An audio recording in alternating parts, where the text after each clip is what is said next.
Hello, and welcome to Moonlight Movies, your place for any media. If you want books, shows, movies, whatever, you've got them here. This video acts as a quick intro, and I might review a few movies while I'm here, just to, get you started and see who I am, really. I love watching things like films, shows, even some musicals and plays and stuff.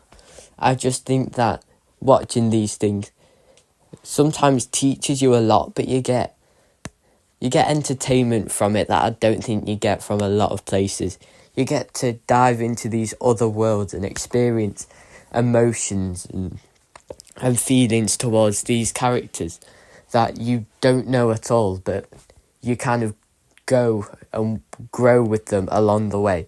And I just love that part of media and stuff. So like I said, I might review a few movies while I'm here. If you want to hear my opinions on movies, shows, anything, please comment them down below, because I would love to hear your thoughts on what you want to see, really. I watched The Batman quite recently, the newest one with Robert Pattinson, and here's my review on it. I love Robert Pattinson's Batman. I love how it shows a detective side to him that most versions don't. And I think that really goes well with Riddler being this kind of psychotic mystery figure. And I think those two have a really good connection. But I also love the duality between them, and the backstories kind of mirror each other. And I love seeing that between characters with Batman. I like seeing the kind of political side of Gotham. I think that's a really good aspect of this film. Seeing the Penguin, Colin Farrell, is really good, and I'd just love to watch the show soon. I should do that, really. What else? Catwoman, I really enjoyed her in this film.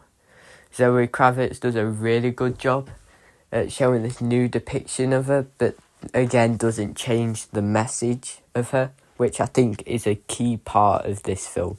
It may be a darker approach and different to the norm, but it doesn't change who Batman is. There's still the same aspects of Batman, just in a darker universe. I love Andy Serkis as Alfred. I think he does a really good job. Maybe not Michael Caine level, but still really good. Jim Gordon's always great, seeing his connection with Batman. But I wasn't a big fan of Bruce Wayne in this film. Maybe I just need to see him more, but yeah, I wasn't a big fan. But overall, I really enjoyed this movie, and it really highlighted to me why I don't like Man of Steel. Because that is also kind of a darker, grittier version of Superman. And I think it doesn't stay true to who Superman is. Superman is this alien who is the least human of everyone, really, but tries to do his best at being human, being the person to save everyone, no matter how big, how small, just everyone he'll try and save and do the best for the world. Whereas Zack Snyder's approach on him kind of forgot about that and tried to make him look cool, which is okay with a few characters, but with Superman, you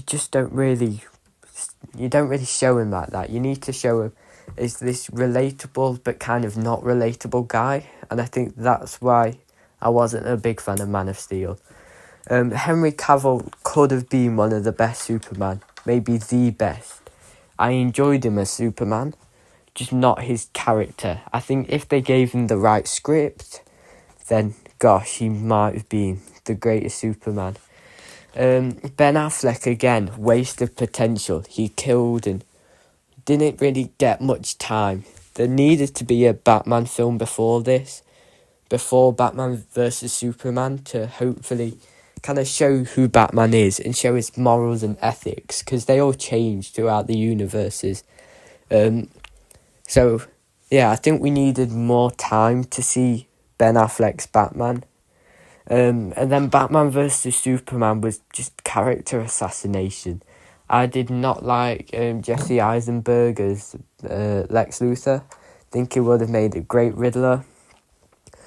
who just didn't suit this Lex Luthor kind of guy. Wonder Woman was kind of an unnecessary ad, and again, she doesn't get much time to really develop. They did make a movie for her, which I haven't seen, but that was after this, so it made this film lacking any motives or reasons for doing things. And I think the whole Martha thing is very stupid. Yeah, I just don't think that movie really had any great moments, except what is it? Oh, I don't know what it's called. The warehouse fight, that's it, sorry, my mind blanked. The warehouse fight is really good. I love the choreography in there. That's probably the best part. Don't get me started on Doomsday. Just don't. I've not seen Zack Snyder's Justice League, but I've seen Justice League. And what a mess. I thought after Batman vs Superman... I thought after Batman vs Superman, it couldn't get any worse as character assassinations. Just completely changing everything. And then this film walked in. What was this film? Ezra Miller's Flash has maybe one cool running scene and the rest is horrific. I don't really like Ezra Miller as a man. I think he's done some pretty bad things. But even before those allegations and things came out, he still wasn't a great actor, and his Flash did not compare to Grant Gustin's at all. Yeah, I just didn't like anything about this film. None of the characters did anything, and that's probably a flaw on the whole of the Snyderverse era of DC, with just lack of depth, emotion, character, motives, just anything to make the characters good, really. Cyborg looks cool, did a few cool things, but not much. Aquaman, again, both of those characters really needed something. Just something to explain them, because something that the Avengers did, every character either got some explanation before the film or played a major part in the film, like Hawkeye did. But in the Justice League, nothing happened. So Superman got Man of Steel filmed, but then he died in Batman vs Superman, so it kind of sidelined him in this film. Batman, again, just really had Batman vs Superman, where he didn't grow at all. Wonder Woman, I've not seen a film, so maybe something happened, but in Justice League, she really did nothing. What else? The Flash, again, no backstory except like a little 2-second flash of him. Get the joke? 2-second flash of him in Batman vs Superman, which I would love to see that universe come back. This nightmare universe. I might need to see Zack Snyder's Superman before I make a video on this, but the nightmare universe intrigues me quite a lot. Cyborg and Aquaman had like flashes on a screen in Batman vs Superman, or maybe the Aquaman movie released before that. I'm not actually sure, so maybe don't listen to me on that part. But you get what I'm saying, that none of the characters had any development, and I think that's why the film ultimately didn't do great. I've not seen many of the other DC EU films. I watched The Suicide Squad, and that was a really good film. Not like the one with James Gunn. I enjoyed that film so much. Harley Quinn, Margot Robbie is just the perfect person, and I don't think they should change her in this new DCU. She is so good. She can... I don't know how to explain this, but she has a mad side to her, like the comics, but also has quite an emotional side to her that I think comes out at times, and I think finding that balance is hard with Harley Quinn. But if you can do that, then you are an amazing actor. And she just does it perfectly. I love King Shark Nanawe. I don't know how to say his name. But I just think he's so funny. all of the other characters, Bloodsport, Rick Flag, Peacemaker, really good. They have their funny moments, like when they destroy that camp of people thinking they were the enemies and they were the good guys. That was quite a funny scene. And I just think the whole cast's dynamic really bounces off each other, and James Gunn is so good at that. Like, all of the characters have their time to shine and have this dynamic with one person, but this one with another. But they fight, and it's just perfect, really. The original Suicide Squad, what were they doing? That film had so many needle drops that were so unnecessary. And I think they saw the Guardians of the Galaxy film and thought, everyone loves these little songs that they put in and do montages to. But because they basically overkilled it, it did not land. The whole movie, the villain was weak.